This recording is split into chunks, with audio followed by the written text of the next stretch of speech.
1969. The hippie counterculture was reaching new heights on a farm near Woodstock, New York. The message was love, and the mood was fueled by the energy and the ideals of the late 60s. But across the country, fear reigned in Hollywood, California. Actress Sharon Tate, 8 months pregnant, had been brutally murdered along with 4 others at an isolated estate. All I can tell you right now is that we got 5 dead people, and we're trying to determine who caused their death. And 24 hours later, a second slaying. A middle-aged couple named Lino and Rosemary LaBianca were knifed to death inside their own home. The unknown killers left bloody graffiti at both scenes. When the arrest finally came down, the city was stunned. The killers were young, with all-American looks. One man, 24-year-old Charles Tex Watson, and 3 women, 20-year-old Leslie Van Houten, 21-year-old Patricia Krenwinkel, and 21-year-old Susan Atkins. They could have been the girls next door. Yet, their devotion to an ex-convict named Charles Manson was so extreme, it led them to murder.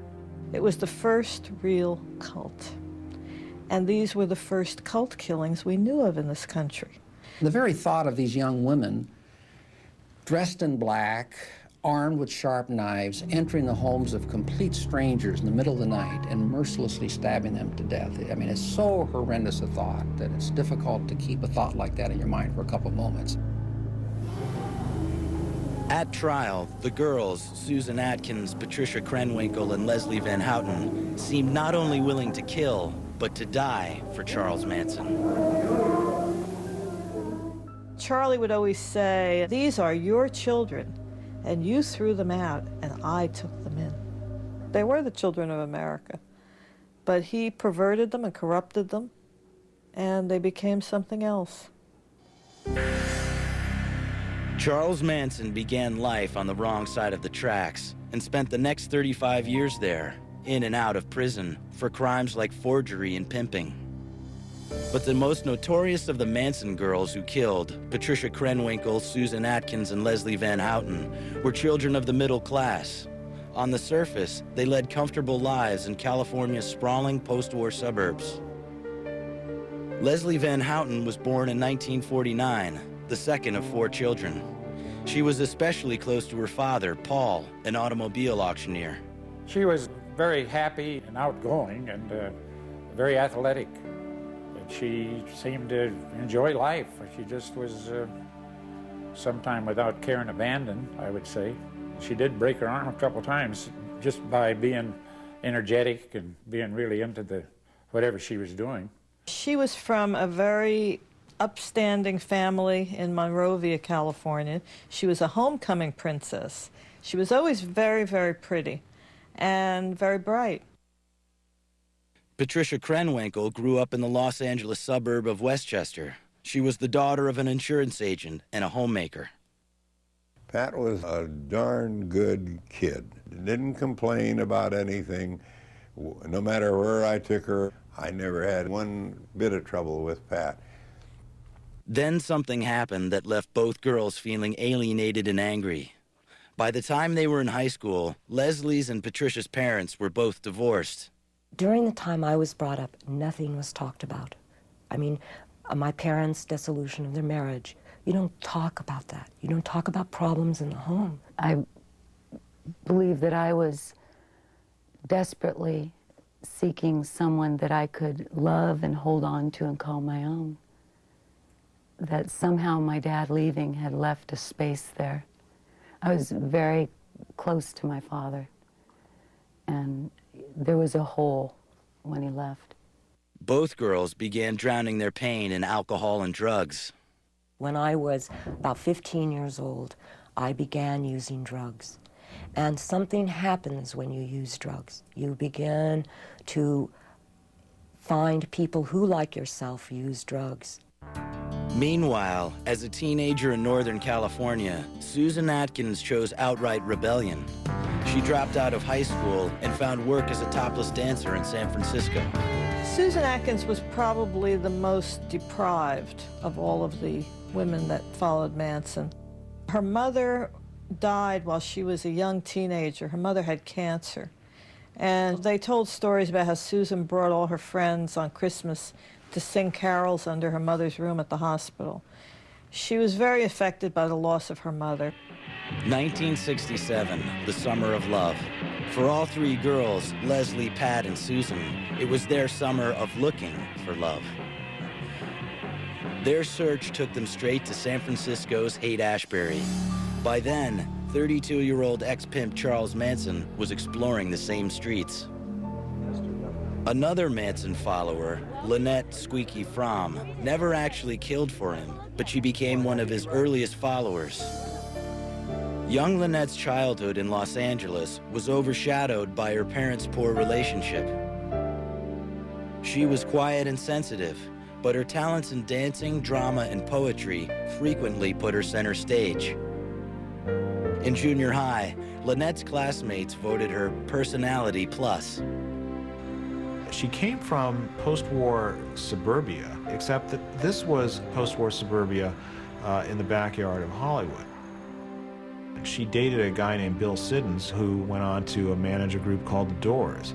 She was someone who was extremely familiar with media culture and celebrity culture as just an ordinary, average, expected part of growing up. Although Lynette Fromm was talented, it became clear that she was also troubled. By senior year, her attendance at Redondo Union High School had become sporadic. At an after-school job, she found a frightening way to express her pent-up emotions. Several of her friends who were working with her in the shop remember this evening where she took the staple gun and just shot up her arm methodically and didn't flinch at all. Those who knew Lynette speculated that abusive treatment by her father lay at the root of her pain. The Fromm household had never been warm, but when Lynette was a teenager, her father suddenly stopped speaking to her for 3 years while living under the same roof. Her father just decided she was not worth talking to anymore, and he decided to exclude her from his life. She wasn't even 100% clear why.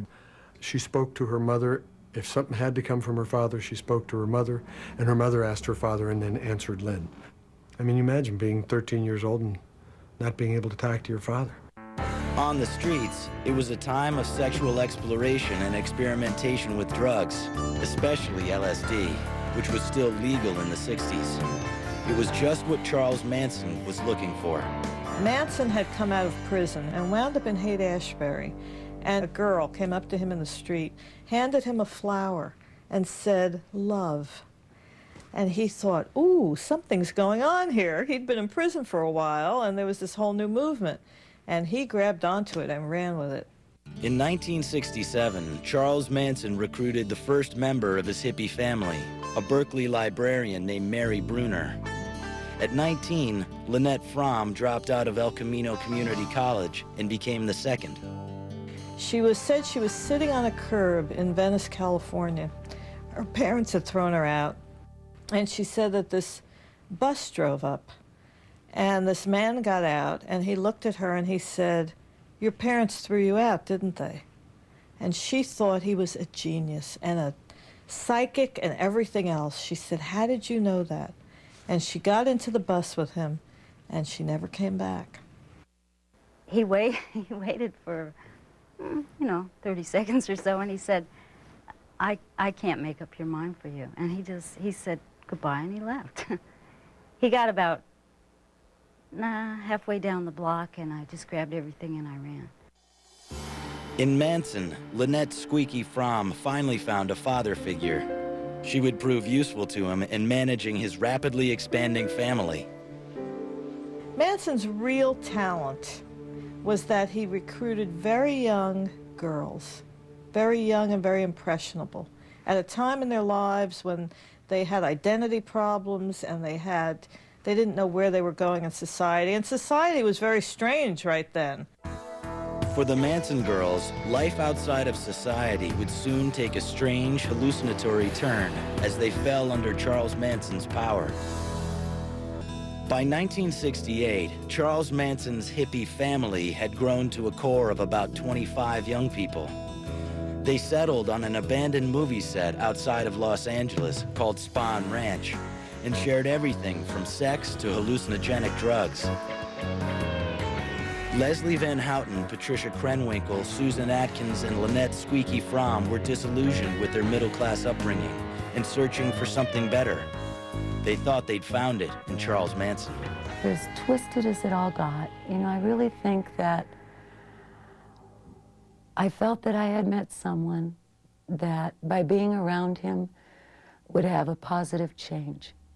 He actually would forget our names sometimes, but it wasn't an insult, because his love was without a doubt, and it just so happened that we hooked into something that was true.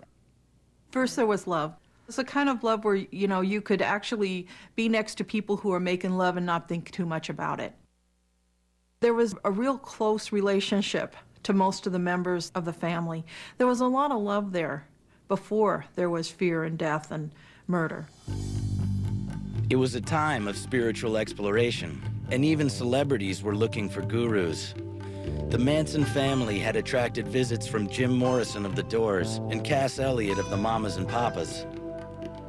For a few weeks, the family camped out at Beach Boy Dennis Wilson's house. Dennis goes out for a recording session, and he comes back at about 2 in the morning, and Manson greets him at the front door. And Manson gets down on his knees and kisses Wilson's feet and invites Wilson into Wilson's own home.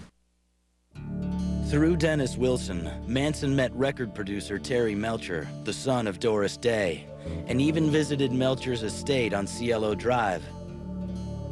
That estate would later be leased to a young actress named Sharon Tate and her husband, the film director Roman Polanski.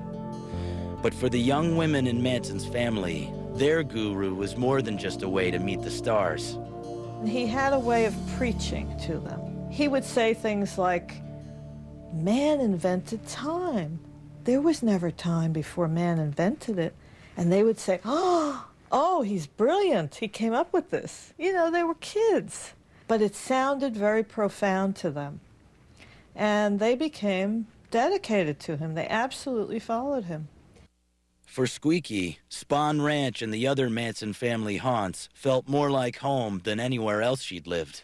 Her experience traveling with Manson and being part of that group was so much better than living in this dreary, frightening household in the suburbs, being treated as a wrongdoer by her father. For her, her life improved tremendously when she joined this group.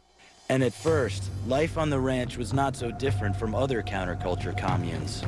It meant taking countless acid trips together and experimenting with group sex. But in the era of free love, Manson was using sex and drugs to control and dominate. You basically slept with whoever, you know, you either told to or wanted to. You know, our bodies weren't our own. He'd go on trips with them all the time, either taking no LSD himself or a smaller dosage than they would so he could retain more control over his mental faculties. And he'd dig down deep into their psyche during these trips and try to remove many of their convictions on life. To Barbara Hoyt, a 17-year-old runaway, life in the Manson family seemed like an eye-opening game, and the goal was to distort reality. Life at Spahn's Ranch was a quote-unquote magical mystery tour. Every day was a different thing. We dressed different, we played it, we lived on a movie set. And one thing we didn't have is watches, and the whole idea was to let time disappear. There was no time. We were all living now. Everybody had a role. Leslie was one of Manson's front street girls, the prettier women he used to attract men. Squeaky was the Manson family's den mother. She was very supportive to all of us. People in the family. She was a little bit maternal in how I related to her. She was a very nice, loving person. You'd never know. And Quiet Pat was a good soldier. She helped keep everybody in line. When everyone else became jumpy or they became nervous or something started going wrong and they were thinking, maybe this isn't where I want to be, well, then you can take them to me because I would make them somehow feel all right. Volatile Susan Atkins, nicknamed Sadie, blindly and enthusiastically followed Charlie. Charlie would say something like to Sadie, go get me a coconut, and I don't care if you have to go clear to Jamaica to do it. And she'd get up and she'd start out the door and he'd say, never mind. And she would have done it. She would have gone clear to Jamaica. She had to get him a fresh coconut. By the summer of 1969, Charles Tex Watson, one of Manson's few male followers, was giving the girls murder lessons under Manson's command. At first, it seemed like just another game. He demonstrated how to stab a person. He told us, don't just stick the knife in and out. He said, bring it up when you cut someone so that you cut up more stuff. And he made us practice. Slowly, the mood turned to paranoia. Increasingly, a common goal emerged, giving up individual ego to take on Manson's will. The family listened as he compared himself to Jesus Christ and the devil. Sometimes he would reenact the crucifixion when we were on LSD. And it was very realistic and it was hard to watch. You had them thinking you were Jesus Christ. How did you do that? Just being myself. All men are Jesus Christ. They are? Sure. Manson also began to ask for bizarre tests of devotion. I'd stand him against a tree and he'd throw knives at me. He's thrown hatchets at people. Do you trust me? Do you love me enough? You know, stand up against that tree. And he asked us constantly, each one of us, you know, will you die for me? Will you be my finger on a hand? Will you be me? So, did you want to be like him? Uh-huh. Yeah. Did all of you want to be like him? Mm-hmm. Yeah. Manson's talk was growing darker, and he claimed an apocalyptic racial revolution was at hand. He called it Helter Skelter, after the Beatles song.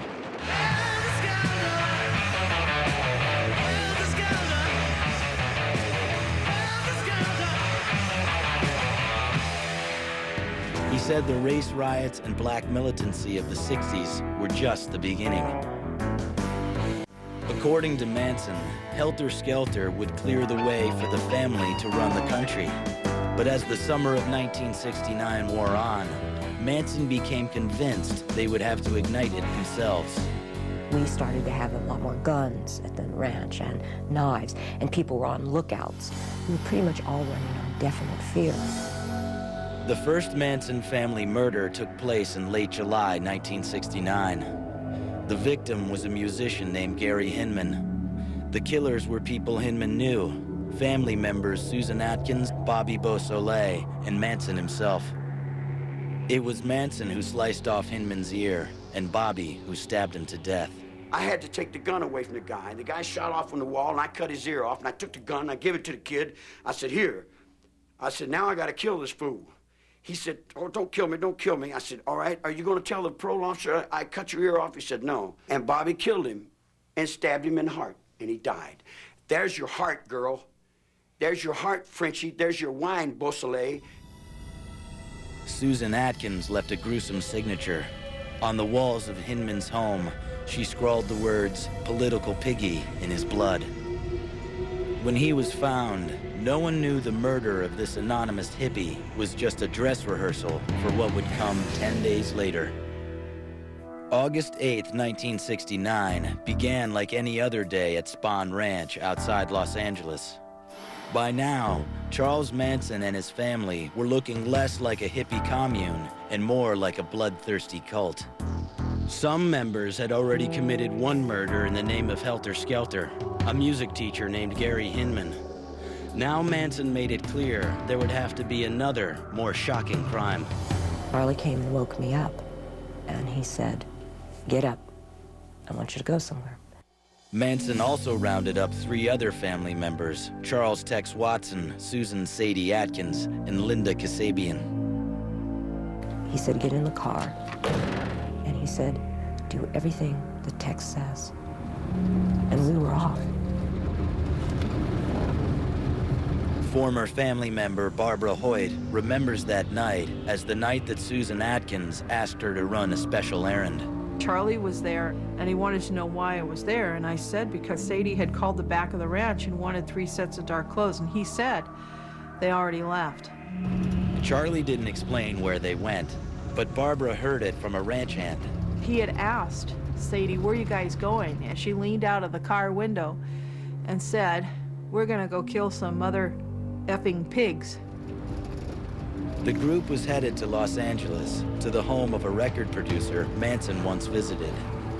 Now an actress named Sharon Tate was living there. She was 8 months pregnant. Her husband, film director Roman Polanski, was out of the country, and she was hosting 3 house guests: Hollywood hairdresser Jay Sebring, coffee heiress Abigail Folger, and her Polish boyfriend, Wojtek Frykowski. Manson told Tex to kill everybody there, and Pat says her instructions were just as clear. He told me to do whatever Tex said. And I understand, and I believe Tex when he said Charlie told him to do it. While Linda Kasabian waited, Tex Watson led Susan Atkins and Patricia Krenwinkel onto the estate. Leaping over the wall, Tex surprised 18-year-old Stephen Parent, a friend of the groundskeeper who was just about to leave. Before he could, Tex reached into his car and shot him 4 times, point blank. Inside, Tex and the women herded everybody into the living room. Jay Sebring was the next to die. When he tried to protect Sharon, Tex shot and stabbed him. Frykowski was killed trying to escape, stabbed, bludgeoned, and shot by Tex. Abigail Folger also tried to flee, in vain. At that point in time, I left and followed her. I ran after her with an upraised knife, and we went out through a back door out onto the lawn. And I started stabbing her. I ran her down, and I began to stab her. I remember her saying, "I'm already dead." Inside, Susan Atkins guarded a terrified Sharon Tate, who was bound around the neck and strung from the rafters. Atkins later told the story to Virginia Graham, a cellmate in jail. She said Sharon was crying and begging, "Please don't kill me, please don't kill me. I just want to have my baby. God, please don't kill me." And she says, and I looked her dead in the eye, and I said to her, "Bitch, I don't care about you or your baby, and you're going to die." And she said, and I killed her. By the time they were done, it was well after midnight, and 5 people were dead. They'd been stabbed more than 100 times. Why do you think he chose you for that night? Because he knew I wouldn't question him. He's got about 25 people to choose from, right? He knew them better than you and I. Why did he choose these particular ones to go along with him? Well, my guess is he felt they were the ones that were most capable of committing these murders for him. The next night, Manson tapped the same group plus Leslie Van Houten. She was eager to prove her loyalty. He asked me, do you believe enough in what I say to know that this is something that has to be done, or something to that effect? And I said, yes, I do. This time, Manson drove the group to Los Angeles. The house he chose belonged to supermarket owner Lino LaBianca and his wife Rosemary. Manson walked in first. Seen a guy sitting on the couch. When he was sitting on the couch, I pet the dog. I said, "Hey, look like Sophia Loren there." And I laughed at it. He said, "Hi." I said, "Hi." Manson bound and gagged them both, then left. I told the other dudes, "I'll see you later, man. You know, like, I'll catch it on the run, man. I'm gone, man." And I split. Although he denied giving the command to kill, Tex and the women say it's a lie. While Tex stabbed Lino LaBianca to death in the living room, Pat and Leslie guarded his wife in the bedroom. I did have a knife, and I did attempt to stab her. Basically, we gave up very quickly at that, and we went and got Tex. And then Tex turned me around and handed me the knife, and he said, do something. Because Manson had told him to make sure that all of us got our hands dirty. And I stabbed Mrs. LaBianca in the lower back about 16 times. I went and Mr. LaBianca was already dead, and I had gotten a fork, and I stabbed him with a fork repeatedly and eventually left the fork in him. And then I wrote words all over the house in blood. The words were helter skelter, rise, and death to pigs. Words Manson had taken from the Beatles' White Album to describe his bloody vision of apocalypse. Now 8 people were dead, and 3 of Manson's all-American girls, Pat, Leslie, and Susan, were killers. Oddly, one family member was notably absent from both nights of murder, Charlie's right hand, Lynette Squeaky Fromm. Some people say it's because Charlie knew that she really wasn't capable of this kind of violent mayhem, and she didn't have what it took to plunge a knife into somebody. It's a very difficult thing to imagine doing. But I still believe that they were right because they felt right. They felt that despite the ugliness of it, it was the right thing to do. One thing was clear. The mastermind behind the murders had made sure that Tex and the women all bloodied their hands, while he kept his own hands clean. I did stay clear of everything. But they say you didn't, because they were acting for you on your instructions. No. And under your influence. Well, maybe influenced, and they might have thought it was my instructions, but I wasn't directing traffic, lady. Back at Spahn Ranch, the Manson tribe waited for the Black Uprising, Helter Skelter, to come down. But what came down instead was the law. On August 16th, just 1 week after the Tate murders, the Los Angeles County Sheriff raided the family's compound. But the authorities were looking for stolen dune buggies, not murderers. And they released the Manson family just 48 hours later. They were free to commit yet one more murder. This time, it happened right at home on Spahn Ranch. The sounds woke 17-year-old Barbara Hoyt from her sleep. I heard the screams, and as he screamed and screamed and screamed and screamed, it went on forever. It was horrible, gut-wrenching screams. I've never heard like that before in my life. Barbara recognized the screams. They belonged to a ranch hand named Shorty Shea. Fearing for her own life, Barbara made her escape from the Manson family. The identities of the Tate LaBianca killers were still unknown to the world, but that would soon change. November 1969. For 4 months, the mysterious slayings of actress Sharon Tate and 6 others had gone unsolved. What the authorities didn't know was that one of Tate's killers, 20-year-old Susan Sadie Atkins, was already sitting in a Los Angeles County jail, charged with the murder of Gary Hinman. I noticed her only because she was happy and running around and dancing and singing, and I can remember thinking, this is really not the place for this kind of joy. Atkins' friendship with Virginia Graham would break the case wide open. They shared a dorm in jail, and it wasn't long before Susan confided that she'd been involved in another, bigger crime, the notorious Tate LaBianca killings. Sadie had another shocking revelation.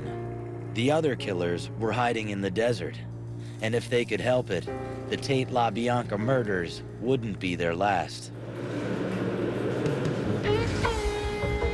Graham felt responsible and tipped off the authorities. On her tip, the police rounded up the rest of the killers: Patricia Krenwinkel, Leslie Van Houten, Linda Kasabian, Tex Watson, and Charles Manson. In December of 1969, they were all charged with murder. The trial of Manson and the girls, Pat, Susan, and Leslie, went forward in June 1970 without Tex Watson, who was fighting extradition from his home state of Texas. In exchange for her testimony, all of the charges were dropped against Linda Kasabian. She indicted all of them. said that they had gone out, that they had instructions from Manson, that they were told to wear creepy crawlies, which were their black outfits, and that they were bent on murder. For almost a year, Manson played right into the prosecution's argument that he had controlled and directed the girls. They were as obedient in court as they had been in the victims' homes. The entire proceedings were scripted by Charlie. Every day we'd meet and he'd decide, well, today I want you each to stand up and hold your hands in some stupid symbols. You're going to get up and scream, the old gray mare. You're going to burn an X in your head. You know, each day was scripted. They would jump up in court and start chanting, "The judge is just a woman, the judge is just a woman." Well, that was horrifying to the women in the courtroom. That was seen by Charlie as the biggest insult. Throughout the trial, the giggling Manson girls seemed strangely detached. Now they say that if they seemed out of touch with reality, it's because they were still living Manson's reality, taking LSD in jail and following his every word. He was talking about how time was going to stop, that we were all just going to walk out, that everything was just going to stop. And we believed that. When I went to the jail after it happened, and Leslie said to me she didn't know whether to cut holes in the back of her blouse or sew little pockets for her wings. She thought she was an angel. I even asked Pat and Susan, how am I going to hide my wings? I could feel them nubbing out. A dancing clown upon the wall. Just outside of the court, the rest of the family was making a bizarre display of devotion. We're going to stay here until Charlie's out. For almost 10 months, they kept a faithful vigil, all the while weaving a vest for their guru. Like the girls inside, they mirrored Manson's every move. And with Manson in custody, it was mainly Squeaky Fromm who handled the reporters and curious crowds. They can't grab at it, you know. They just have to be patient and give. And it's in everybody. They said I was a spokesman. I was never a spokesman. They said I was a lieutenant. We weren't lieutenants. We didn't have orders. We didn't have badges. We weren't appointed anything. We did what we wanted to do. Each one of us took up what we felt we could carry, and we did it because we wanted to. If we did it because we thought it would make Charlie happy, we must have loved him or something like that.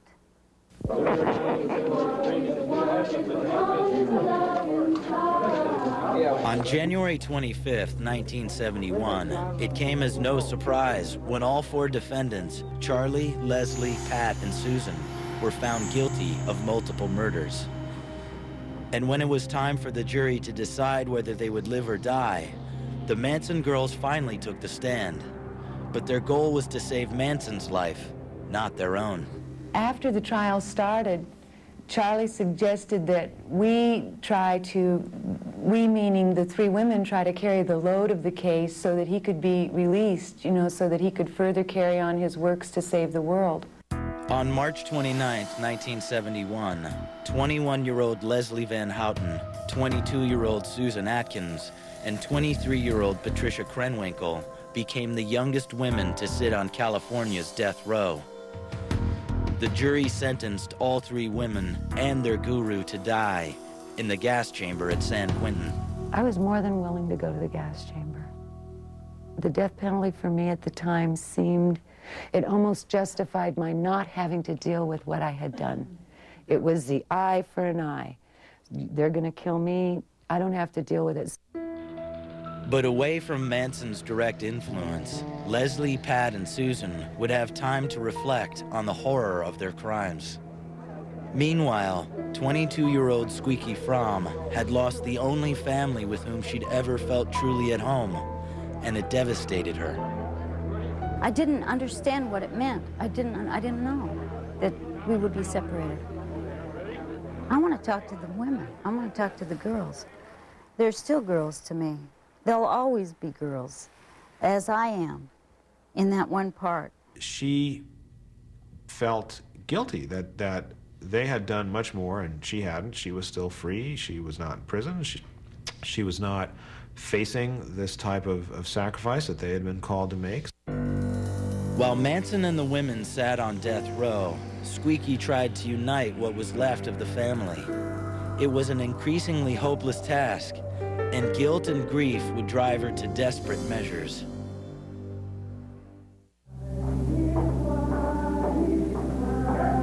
The trio of women who killed at Charles Manson's command had spent just 10 months on death row when the U.S. Supreme Court outlawed the death penalty.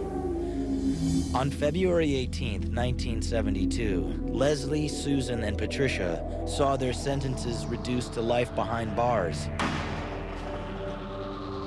Over the next few years, their devotion to Manson slowly soured.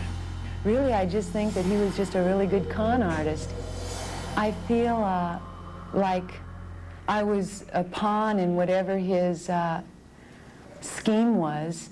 I'm glad that I will never again have to see him.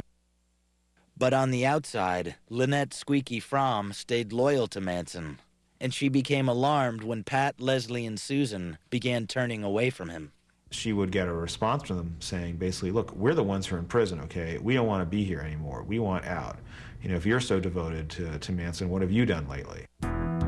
On September 5th, 1975, Squeaky decided it was time to prove her devotion. She strapped a .45 caliber semi-automatic pistol to her leg. President Gerald Ford was visiting Sacramento that day. Ford had his hands out and was waving. He looked like cardboard to me.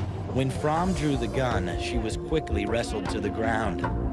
But the Secret Service found no shell in the firing chamber. Squeaky said that she had never intended to fire a shot.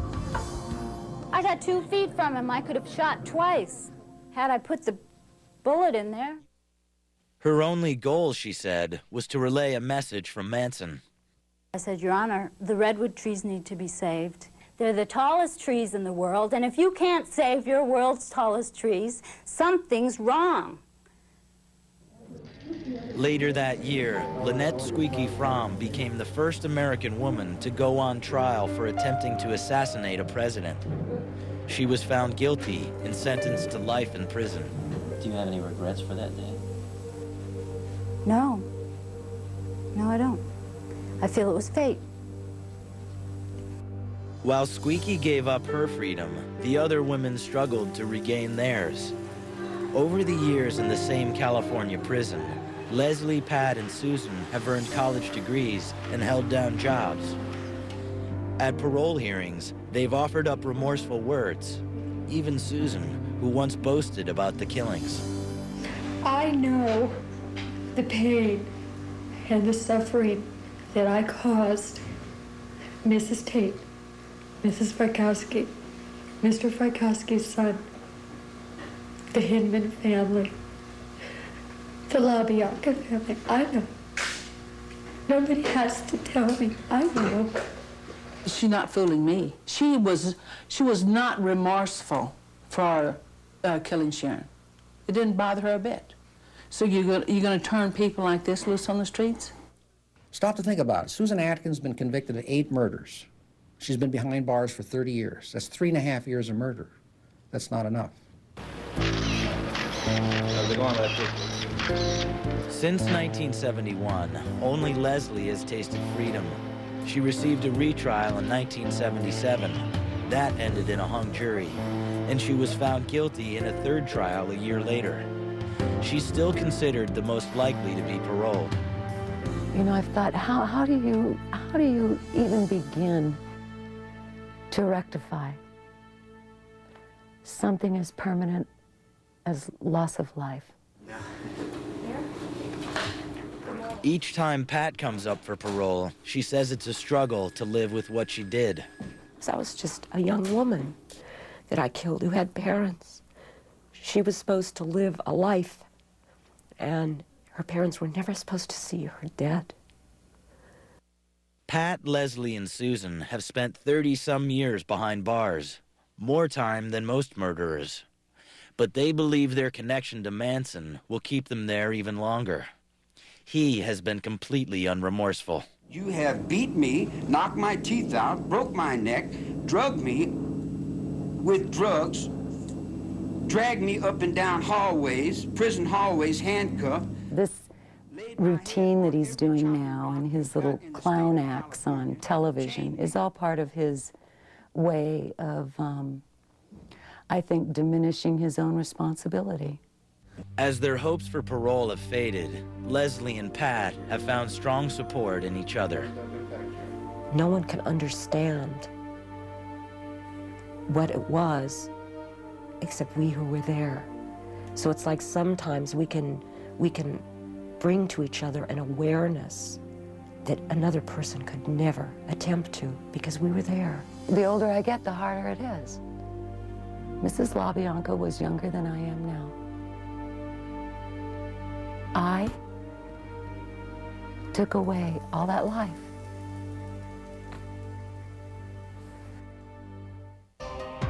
"35 years later, the Manson murders continue to shock and fascinate. And the Manson women continue to pay the price for their involvement. Susan Atkins, Patricia Krenwinkel, and Leslie Van Houten, all model prisoners, have been denied parole for a combined 36 times. And although Squeaky Fromm has been eligible for parole since 1985, she has consistently waived her right to a hearing. Though the Manson women retain the right to parole reviews, legal experts are confident that the grisly nature of their crimes will keep them incarcerated for the rest of their lives.